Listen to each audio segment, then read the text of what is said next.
this plot, plot A. Comes up through the ground, through some pipe, attaches to what's called a header hose, and the header then feeds lines of drip tape irrigation. And here are the flip valves. Let's look at how do you connect the next line of drip tape. Drip tape there's a lot of lengths and styles. The beauty of drip tape are the little holes between each. These are about 8 inches apart. You can get them 4 inches apart, 6 inches apart, 8 inches apart, depending on your needs. And you can cut them to fit any length you'd like. Often, over a number of years, you might get holes in them, and so you can actually repair them. First, let's talk about how to connect it. This is my flip valve. This is the collar that moves. So I turn the collar so it's the closest to the flip valve. I then attach the open end, making sure that the holes are facing the sky. Then I'll hold this in place by pinching with my left hand, and then I'm going to spin the collar down onto the drip tape. Easy to turn this off or on. Then I can take my drip tape and put it into the field. There's 2 ways to end the drip tape. We have a purchase stopper. So to close up the length, this stops the water. I just put it on. Spin the collar down onto the end of drip tape. Tight. Or another way to end your drip tape is to simply cut it, then fold it over a couple times, pinch it, cut just a loose piece, and slide it over the end. And that'll save you $1.50 per length of drip tape. So one of the really great things about drip tape is these holes, it releases water uniformly the length of the bed when it reaches a certain pressure. So you would think when the water comes through the header and it starts to go into the drip tape, wouldn't all the water flow out on the top, the first holes, right? But instead, it's an ingenious thing, backside of the drip tape. And if you look here, there's actually some lines. And under a certain pressure, the water will go through initially through here, but only when it reaches a certain pressure will it allow the water to go through here and out the hole. You might have some slight weeping of the water, but it'll, once the entire length is filled with water, it actually makes it through this gasket and all the drips come out uniformly all the way down the line. So really great device. The last piece of the irrigation, drip irrigation, is when there's no water in it. There isn't any water, it moves around a lot. But initially, I'm going to want to use pins to keep it in place. And you don't want to push too hard, it's just a guide. So you don't push down too hard, just to keep it in place in the field about every 10 feet. 3/4 inch pipe is really common, it's easy to work with, it's lightweight, and it's inexpensive. And it's really good for small plots. So this has a piece here, it puts the puncture in. You just have to make sure that the blue is facing the field. So I take the 3/4 inch pipe, I put my device on the top, I push, makes a hole, there's the hole. The beautiful thing about this is that I can just, not using a drill or anything, I pop it in, pull it out a little, and it's done. So we have a choice here. We have 2 different kinds. So I can pop this out, exchange it for one of these, and that way just shut off the water for the season. These are a lot less expensive. These are like maybe 59 cents. These are like $1.79. Initially, you really want to buy one with the valve, because if you decide to add more holes, you can shut them off and on as needed. Then later in the future, if I want to reuse this, my spacing is different. I'm going to turn the collar, green collar, and then I can just turn it on and it's going to go down my drip tape. But this year, I don't want to water here, and I want to reuse my drip tape somewhere else, so I can just take it off. Really user-friendly, easy to replace, swap out. So once you have the header, you're wondering, how does this irrigation line hook into my water line? So you just can fit the gray piece you buy at the hardware store. It fits into the 3/4 inch pipe, and then you just use a clasp, this one here, and then you can screw in, you buy these at the hardware store, a hose end.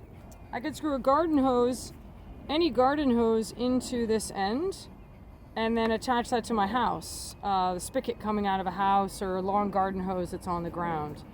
So this is just this is a less expensive way also of running long lines of water across your property than a garden hose. So if I have a leak on my drip tape, and if I have a hole here, I'm gonna cut this. I already cut this. I'll get rid of the leak part. Often with a scuffle hoe or a hula hoe, you'll see a drip like this because the hoe has hit the drip tape. So I just remove the piece that might have the hole that had too much water coming out. And then you have these wonderful couplers which allow you to repair your drip tape like infinitely. Put this in, similar to hooking up the drip tape at the beginning, and then I'll take the other end. You want to make sure that they're both lined up so that you have the holes on the top of both sides. So I'm going to hook this one up, slide it on. It's better actually if you get this wet. They slide on more quickly and easily. So that's a repaired piece, and you can do it infinite number of times. You just don't want to make the cut anywhere near one of these. If you cut on it or too close to it, it'll leak. The coupler will leak. So you want to make sure that you're attaching it somewhere around here. If I'm just a single person doing irrigation, I don't have to unroll it. So you'll put this in.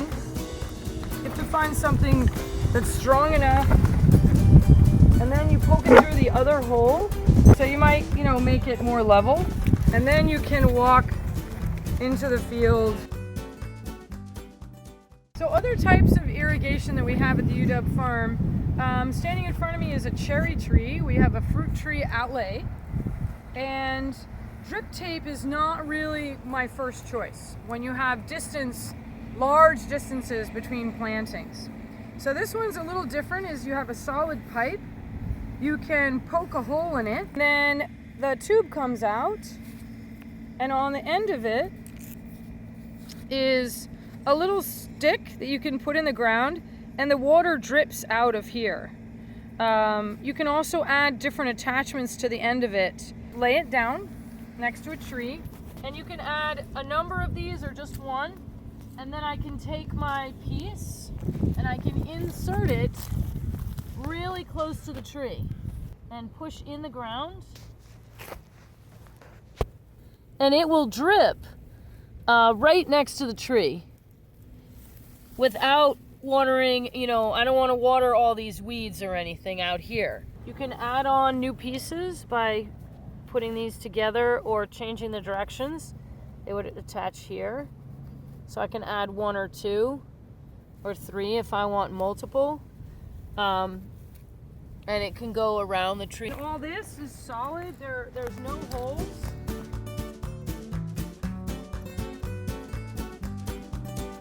In addition to the drip tape, and briefly you saw emitters for our fruit tree alley, we also do use sprinklers. These are not very tall, and we primarily use these for cover crop. And then certain crops like beets and carrots You need constant moisture over the whole bed. Drip tape, the holes are every 4 inches or every 6 inches or every 8 inches, but when you plant the seeds, it's basically a continuous band of seeds. So the drip tape really isn't up to the job. So for the first 3 weeks, after we plant, say, carrots and beets and direct seed things, we often, depending on the time of the year, we use a sprinkler like this. However, the disadvantage is if the wind blows from a certain direction, the water won't end up in the bed at all. So we try not to use sprinklers, but in large-scale agriculture, drip tape is it's too labor-intensive. It's not durable enough, and that's why when you fly over the United States or places, you'll see crop circles, which all relies on sort of sprinkler-type systems. This is our only sprinkler here at the UW farm, and it is critical for certain crops for a very limited period of time. So why don't we use more sprinklers at the UW farm? If we use just sprinklers more frequently, we're not targeting the crop. We're also watering the weeds. We're broadcasting the water on the entire plot, and if the wind changes, as I mentioned, it'll water outside the plot. It'll water the pathways, which is where the weeds are. And also there's a lot of evaporation that happens. If it's really hot out and the air is really hot, a lot of that moisture will actually evaporate into the atmosphere and won't even hit the crops. So that's an issue. Also, when the rain droplets hit the ground, they're compacting the soil over and over again. If you were to look at a drop of water, slow motion, you would see it hitting the soil, and repeatedly it would compact the soil. Drip tape is leaking very slow droplets of moisture over a long period of time, and it's in the bed itself and not in the pathway. So when it gets really hot here in the summer, the weeds actually die in the pathways because we haven't given them any water. So really, not only are we saving and conserving water, and we're putting it where we want it.